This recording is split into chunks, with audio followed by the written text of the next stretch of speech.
تم نے اس کے حضور پیش ہونا ہی ہونا ہے۔ اس کے حضور جانے سے تم بچ نہیں پاؤ گے، چھٹکارا نہیں، رستگاری نہیں۔ ایک ایک عمل کا تمہیں حساب دینا ہوگا، ایک ایک حرکت اور ایک ایک سکنت تمہاری تشت ازبام ہوگی۔ تمہارا پوشیدہ اور مخفی عمل قیامت کے دن سامنے آ جائے گا۔ اللہ اکبر، یہ قرآن ہے، یہ کوئی فرضی کہانی نہیں ہے۔ انہ لقول فصل وما هو بالہزل، فرمایا یہ قول فیصل ہے، یہ طے شدہ حقیقت ہے، یہ امر واقعی ہے، یہ کوئی مذاق نہیں ہے کہ یوں ہی کوئی کہانی بیان کر رہا ہے، یہ سب کچھ ہونے والا ہے، یہ اپنی آنکھوں سے تم دیکھو گے۔ آج انکار کرو یا اقرار کرو، تمہیں کھلا موقع دیا ہے، حتیٰ کہ تم کافر بن کے زندگی گزارنا چاہو، نمرود بن کے جینا چاہو، فرعون بن کے جینا چاہو، حامان بن کے جینا چاہو، ہم تجھے دنیا پہ موقع دیں گے۔ لیکن یہ نہیں ہے کہ جب زندگی کی بساط لپیٹے گی پھر کام ختم ہو جائے گا، نہیں، یہ تمہیں ہمیں فرصت دی ہے، پھر ہم نے تم سے حساب لینا ہے، ایک ایک عمل تمہارے سامنے آئے گا۔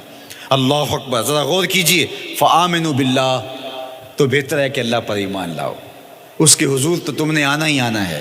بہتر نہیں ہے کہ جیتے جی آ جاؤ، پھر لوگ تجھے اٹھا کے لائیں گے، اچھا نہیں ہے کہ اپنے قدموں سے چل کے آ جاؤ۔ کی آگ سن لوک یعقوب تینوں، جدوں ٹر پہ ہوں سر منہ کج کے تم، پھر جو کفن کی تنیوں میں لپیٹ کر کے تجھے لے کر کے جایا جائے گا، تو اچھا نہیں ہے کہ اپنے قدموں سے خود چل کے مالک کی دہلیز پہ چلے جاؤ۔ ایک حدیث میں آتا ہے کہ اللہ بندے کو اپنے سامنے سے ہٹنے نہیں دے گا جب تک اس سے 4 سوال نہیں کر لے گا۔ آپ دیکھیے، میں دیکھوں کیا ہم ان سوالوں کے جواب دینے کے لیے اپنے آپ کو تیار کر رہے ہیں۔ پہلی چیز، اللہ پوچھے گا عمر کہاں گزاری۔ دوسرا سوال، اللہ تعالیٰ علم کے بارے میں پوچھے گا، جو پڑھا تھا بتا عمل کہاں تک کیا۔ خلوت، جلوت، زندگی، شام و سحر تیرے اس سیکھے ہوئے علم کی مطابقت میں تھے، یا علم عزت دولت کمانے کے لیے پڑھا تھا۔ تیسری بات، اللہ پوچھے گا مال کمایا کیسے، اور مجھے بتا مال خرچ کہاں کیا۔ آج لوگ نیب سے ڈرتے ہیں کہ ہم سے پوچھ نہ لیا جائے کہ یہ آیا کہاں سے، منی ٹریل پیش کرو، یہاں ہم بچ جائیں گے۔ کوئی مکر، کوئی دھندا، کوئی فریب چل جائے گا، کوئی پریشر، کوئی افرادی قوت، کوئی سیاسی اثر و رسوخ، کوئی رشوت، کوئی سفارش، کچھ نہ کچھ تو راستہ نکل ہی آئے گا۔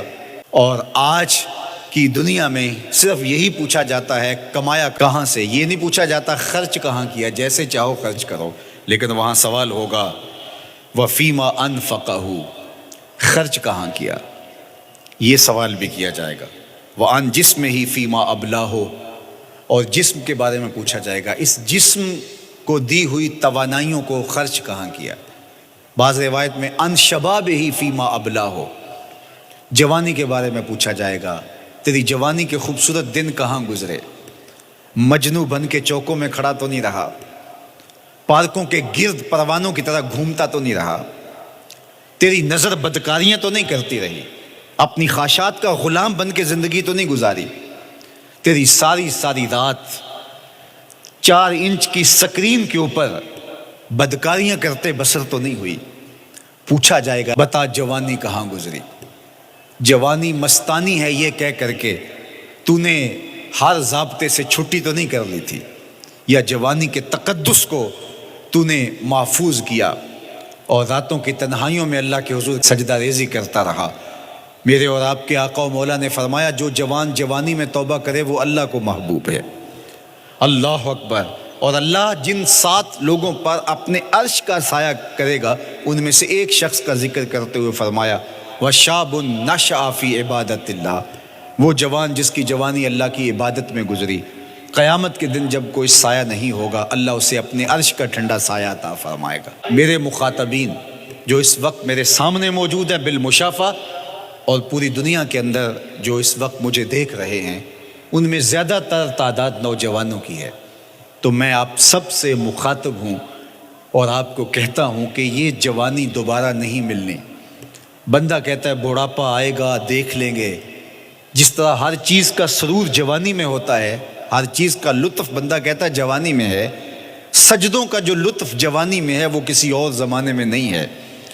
اپنی پیشانی کو سجدوں سے آشنا کرو، اپنی جوانی کو مثل سحر بے داغ رکھنا، اپنے شباب کو الجھنے نہ دینا، اپنے شباب کے تقدس کو پامال نہ ہونے دینا۔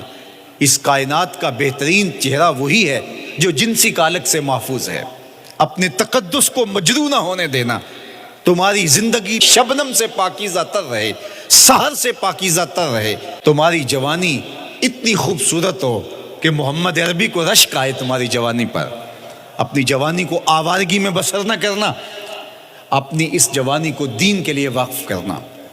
سحری کے سجدوں میں آنسو بہا کر کے جوانی کا لطف کشید کرنا۔ جوانی کا لطف اور مزہ رب کے ساتھ محبت اور رب کے ساتھ عشق کرنے میں ہے۔ جوانی کے اندر دل کی بےتابیاں، دل کی بے چینیاں اور دل کی بے قراریاں ذرا مسلح پہ لے کے آؤ۔ عشق کرنا ہے تو کسی آوارہ سے نہیں، عشق کرنا ہے تو رب العالمین سے کرو، آمنہ کے لال سے کرو، تو پھر دیکھنا کہ یہ جوانی کیا نور بخشتی ہے۔